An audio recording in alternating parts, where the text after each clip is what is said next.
Bugün raket onarımını anlatacağız.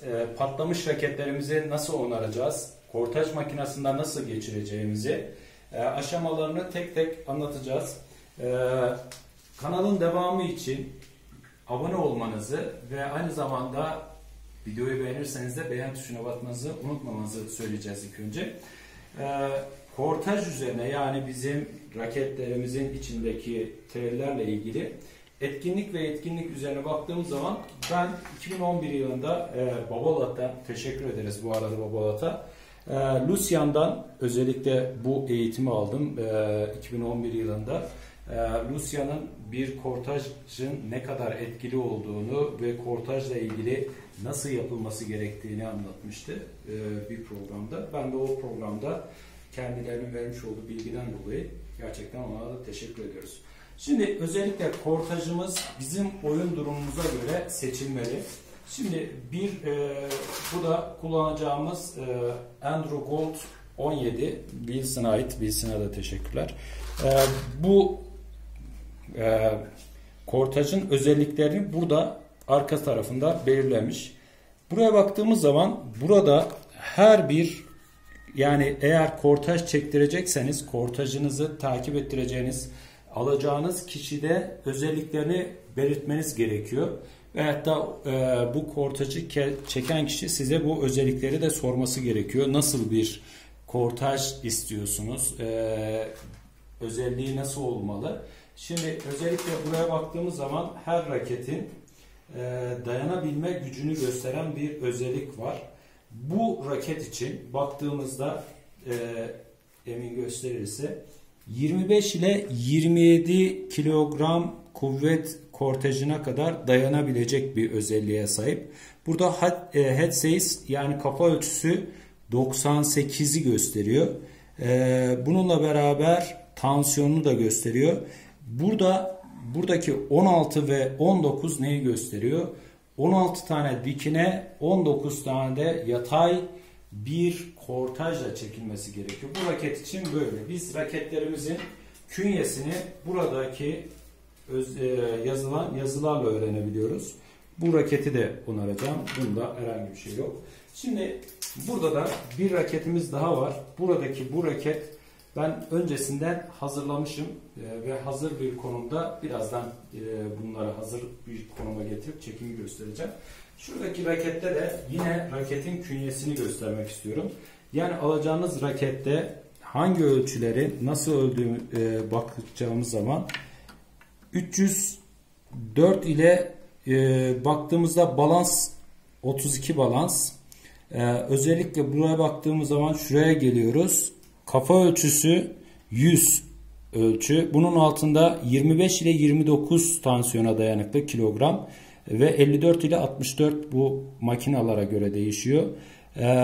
Ölçü 16 dikey, 15 yatay ve burada gram olarak da kaç gram olduğunu da bize özelliğini veriyor. Bu 1914'te 100. yılına ait üretilmiş bir raket. Gayet iyi, keyifli. Benim kendi kullandığım raket. Çok büyük keyif alarak spini çok iyi yükseltiyor. Buraya baktığımız zaman bu 304 gram kortajsız, kortajla beraber 320 grama kadar çıkıyor. 304 gram ve baktığımız zaman kafa ölçüsü head size 100 olarak yapıyor. Şimdi bu head size önemli. Kafa ölçüleri bizim kullanacağımız kortaj metresine de önem vermekte. Özellikle yüzlük bir kortaj kullanıyorsak, 100-102 kafa kortaj kullanıyorsak, bu 100-102 kortajlarda en aşağı 11,5 metre bir kortaj teli gerekmekte. 95 kafaları da ben bir dönem çektim. 95 kafalarda yaklaşık 10,5 metre yetmekte. Bir tane daha şuraya baktığımız zaman bu kortajın özelliklerini anlatmak istiyorum. Kortajı telini alırken hangi özellikleri bize sunuyor, onlara baktığımız zaman. Buraya baktığımız zaman güç olarak şuraya baktığımız zaman ortanın üstünde. Kontrol yine güçle aynı durumda.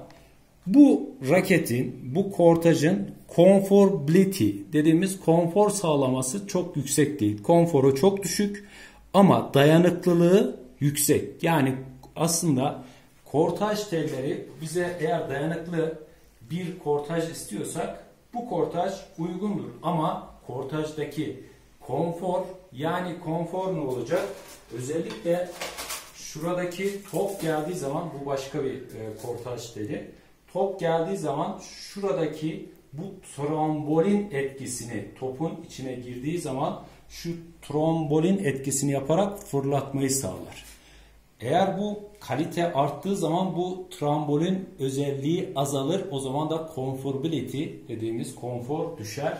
Bu noktada conformability'yi artırmak için tabi o zaman konfor yükseldiği zaman ne yapıyor?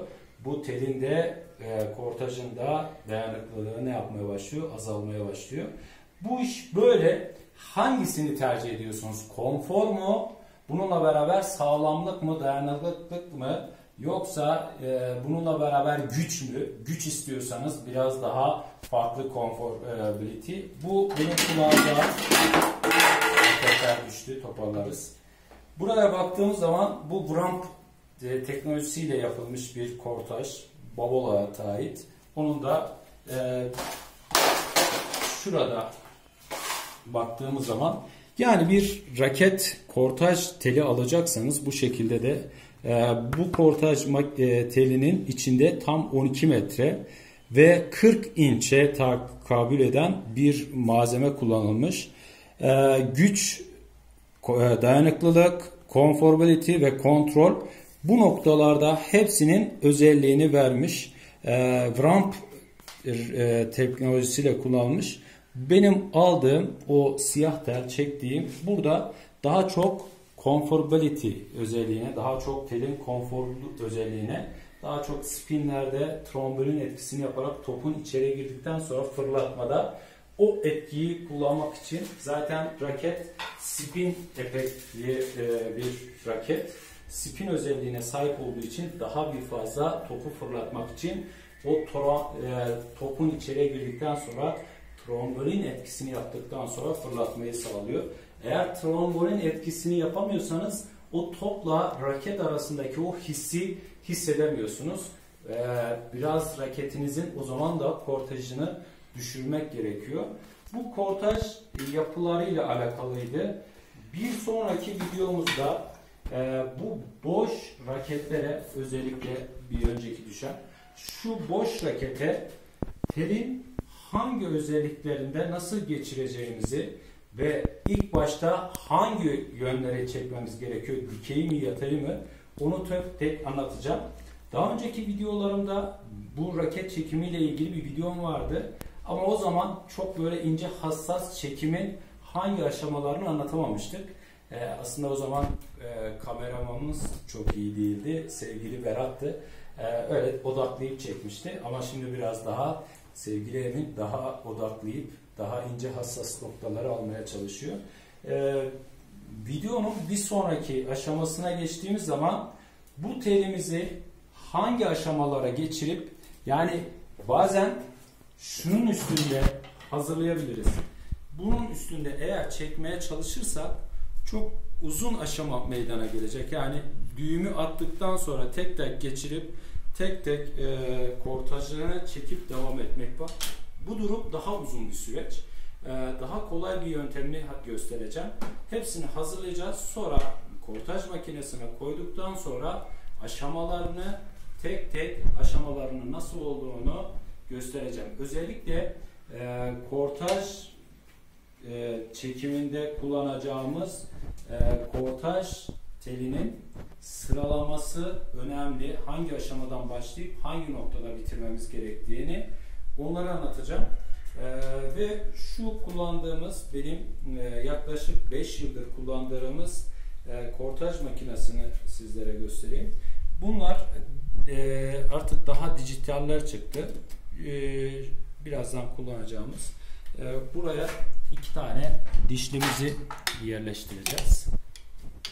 Ve şu şekilde dişlilerimizin de, özellikle bu dişlilerin de kortaj teline göre ayarlama durumu söz konusu. Bu noktada manuelle yakın bir makine. Manuelle dijital arasında bir makine. Kortaj teliniz çok kalın ise bu aradaki bu dişlerin, özellikle bazı kişiler raket çektikleri zaman bunu ayarlama yapamıyorlar, bu kortaj telini. Bu kaydırdığı için ne yapıyor? Daha çok sıkıyorlar. Sıktığı zaman da bu sefer de kortaj telinin ezilmesine neden oluyor. Kortaj telinin özellikle, şimdi bu tele çok zarar vermiyorum ama eski bir tane telimizde göstereceğim. Şimdi buradan hemen eski bir tel kullanayım. Şuradan aldığımızda, şimdi eğer şu kortaj telini çok fazla sıktığımız zaman bunda sıkma olmadı ama bazı şurada kortaj teline göre ayarlama ayarı vardır. Bunu çok sıktığınız zaman ara daralır. Daraldığı zaman, o zaman şurayı hemen kapattığı zaman, şimdi tele baktığımız zaman tel dümdüz. Şimdi bunu iyi yapamayan, kortaj çekemeyenler bunu sıktıktan sonra, açtıktan sonra bakın birazdan göreceksiniz, tel ezilmiş oluyor. Şu kortaj teline verilmiş olan büyük bir zarar meydana getirecek. Bir süre sonra, kısa bir süre sonra bunlar ne yapmaya başlayacak? Patlamaya neden olacak. Özellikle bunu ehil kişiler tarafından ya da hassas makineler tarafından yapılması gerekiyor. O kortaj telinin özelliği, bu 1.7 tel kullanıyoruz. Bu 1.7 tel kullanıyoruz. Buna göre ayarlayacağız telimizin özellikle bu ayarlamayı. Yoksa şu şekilde, dediğim gibi biraz arayı bu şekilde yapmazsanız ne yaptı? Teli ezmiş oldu. Eğer bu bizim makineyi kullanmakla alakalı, biraz tecrübeyle alakalı. Bunu tele göre ne yapıyoruz? Teli yerleştirmeye göre ayarladık. Sonra telin sadece bu tırnaklar dişin geriye kaymasını, telin geriye kaymasını çekim esnasında göstereceğim. Herhangi bir şekilde zarar vermeden bu şekilde. Bunu özellikle kortaj telini yapıldıktan sonra, kortaj telinde böyle ezilmeler varsa bilin ki kortaj çekiminde hata vardır ve bir süre sonra bu hatalardan dolayı kopmalar meydana gelecektir.